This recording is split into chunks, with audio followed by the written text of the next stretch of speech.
ঢাকার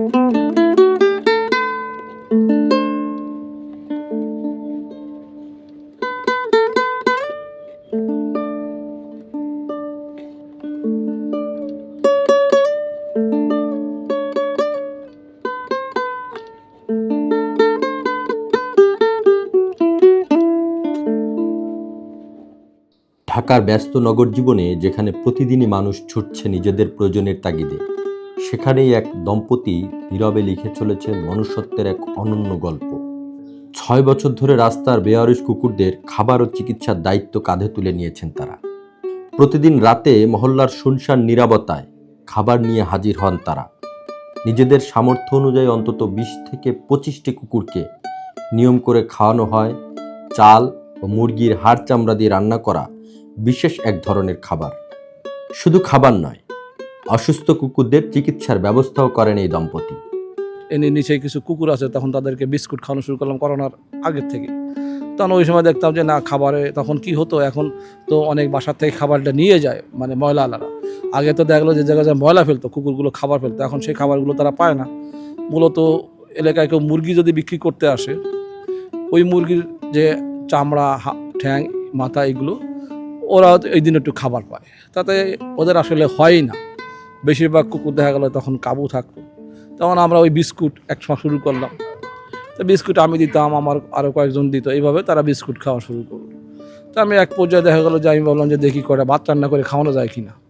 তো এই প্রথমে আমার বাসার নিচে ভাত রান্না করে কয়েকটা কুকুরে খাওয়ানো শুরু করলাম।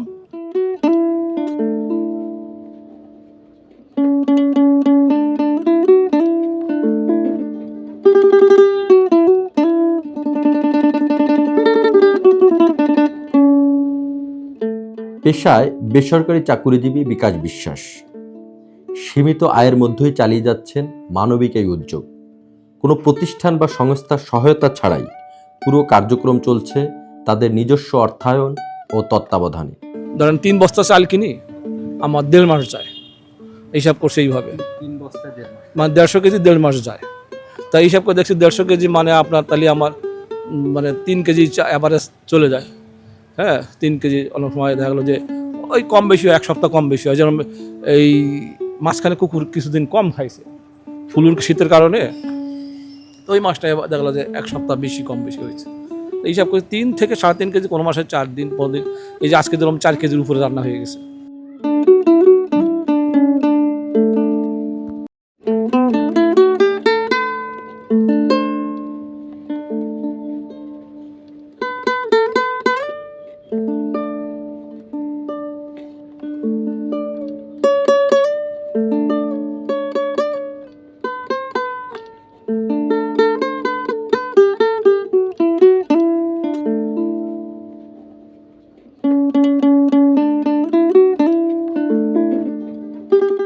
এই কাজ করতে গিয়ে বিভিন্ন তিক্ত অভিজ্ঞতার শিকারও হতে হয়েছে তাদের। কখনো পড়তে হয়েছে নানা প্রতিবন্ধকতার মুখে, এমনকি বিষয়টি গড়িয়েছে থানা পুলিশ পর্যন্ত। 2022-23 খুব ক্ষতি করছে। মানে দেখা গেলো যে আপনার এলাকার লোকজন বলতো যে ভাই এই যে খাওয়ানের পায়খানা করে, এটা আমার বাসার সামনে পায়খানা করে, আপনি আমার বাসার সামনে খেতে দিয়েন না, এলাকায় এখানে খেতে দেন না, দূরে কোথাও নিয়ে যান। তারপরে এই সমিতি, মহানগর সমিতির সভাপতি, তিনিও আমার ওয়াইফকে বললো যে আপনি কীভাবে এই এলাকায় থাকেন আমি দেখতে চাই। পরবর্তীতে ওনাকে আমরা অন্যভাবে অন্য সদস্যদের রিকোয়েস্ট করলাম, দেখেন এটা তো একটা সাইকোলজিক্যাল ব্যাপার, অনেকে খাবারে ভালো লাগে, আপনার হয়তো এই জায়গায় অসুবিধা আছে, কিন্তু সে খাবার একটা তৃপ্তি পায়। এখন আবার যারা খাবার খায় তারাও একটা, এদের তো রিজিক নষ্ট করতে পারেন না আপনি। তা ওই আরেকজনকে দিয়ে যখন আমি রিকোয়েস্ট করলাম, তারা পরবর্তীতে কিছু বললো না, আমরা খাওয়াই যাচ্ছি। এরপরে যখন আমার পাশের বিল্ডিংয়ে দেখা গেলো যে নতুন ভাড়াটিয়ারা আসলো, নতুন বিল্ডিং উঠছে, অন্য নতুন ভাড়াটিয়া, ওরা একজনকে আমাকে প্রচুর টর্চার করলো যে আপনি এলাকার থেকে কুকুর সরায় নিয়ে যান, এখানে খাবার খাওয়াতে পারবেন না। আমার বাড়িওয়ালারে আমি যে ভাড়া থাকতাম ওনাকে বের করে দেন, আমি ভাড়াটিয়া যদি ওনাকে বের করে দেন, এখানে বের করে দিলে উনি কুকুরগুলো আর এখানে খাবার না দিলে ওরা চলে যাবে, কুকুরগুলো তো থাকবে না। তখন আমি তাদেরকে বললাম যে আমি 1 সপ্তাহ খাবো না, আপনি যদি মনে করেন 1 সপ্তাহ না, আমি 1 মাস খাওয়ালাম না, যদি কুকুর যদি সরে যায় আমার কোনো অবজেকশন নাই, কিন্তু না সরলে কিন্তু এই 1 মাসের ড্যামারেজ কিন্তু কুকুর যদি ক্ষতিগ্রস্ত আপনাকে দিতে হবে। হ্যাঁ, এইভাবে অনেক তর্ক করলাম, আসলে তর্কে তারা তো এটা শুনবে না। পরবর্তীতে দেখা গেল যে আমাকে আরও ভাবে টর্চার করলো প্রশাসনিকভাবে। আমার বাসায় পুলিশ আসলো, পুলিশ নিয়ে আসলো থানার থেকে। ওরা আমার নোট টোট নিয়ে গেল, কেন আপনি খাওয়ান, নাম, বাড়ি কোথায়, কি করেন, ডিটেলস নিয়ে গেল। নিয়ে যাওয়ার পরে ভদ্রলোক কে আমার না অভিযোগ দিছে তারা সেটা পুলিশ আমাকে বললো না, বলে আপনি একটু থানায় এসেন। তো ঠিক আছে, আমরা থানায় আসবো, আপনি বলেন কোন সময় আসতে হবে, আমরা আসবো। পরবর্তীতে আমি থানার থেকে যখন আমাকে ফিরে ফোন দিল, থানা যে বললো যে আপনি আসা লাগবে না, তবে আপনারা একটা সিটি কর্পোরেশনে যোগাযোগ করেন, সিটি কর্পোরেশনে আপনাদেরকে একটা অ্যাপ্রুভ নিয়ে আসেন যে আপনারা খাবারটা খাওয়ান। তা আমি পরে সিটি কর্পোরেশনে গেছি, তা বলছে যে আসলে এই ধরনের কোনো আমরা অথরিটি দিই না, আপনি রাস্তার কুকুরদের খাওয়াচ্ছেন, এটার জন্য তো কোনো আমার পারমিশন লাগে না, আমি রাস্তার কুকুরটা আমি ছেড়ে দিয়ে আসিনি। হ্যাঁ, এরপরও দেখা গেলো যে আইন ঘাটলে যেটা বোঝা যায় সেটা তো দেখা গেলো যে আসলে এটা তো অন্যায় না, আমি খাওয়াচ্ছি এটা তো অন্যায় না। আয় আয় আয় আয় আয়।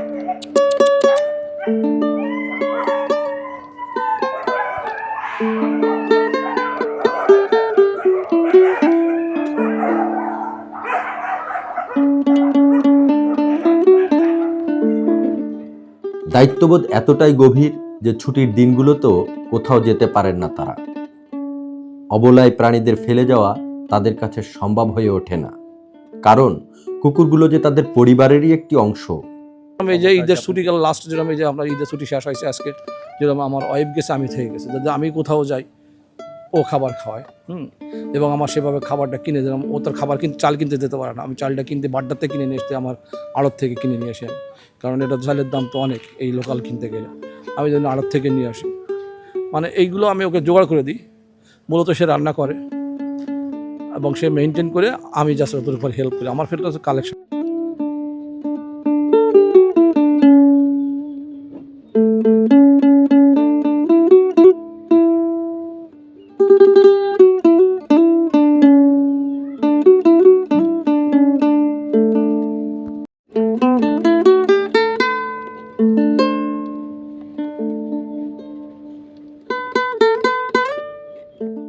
মানবিকতার এই উদাহরণ শুধু এই বেওয়ারিশ কুকুরদের জন্য নয়, সমাজের জন্য এটি এক গুরুত্বপূর্ণ বার্তা। যেখানে ভোগের সমাজে কেউ কারো দিকে ফিরেও তাকায় না, সেখানে এই দম্পতি তৈরি করেছে এক অনন্য দৃষ্টান্ত। তাদের মতো সবাই এগিয়ে এলে পৃথিবী হয়ে উঠবে আরও নিরাপদ ও সহানুভূতিময়।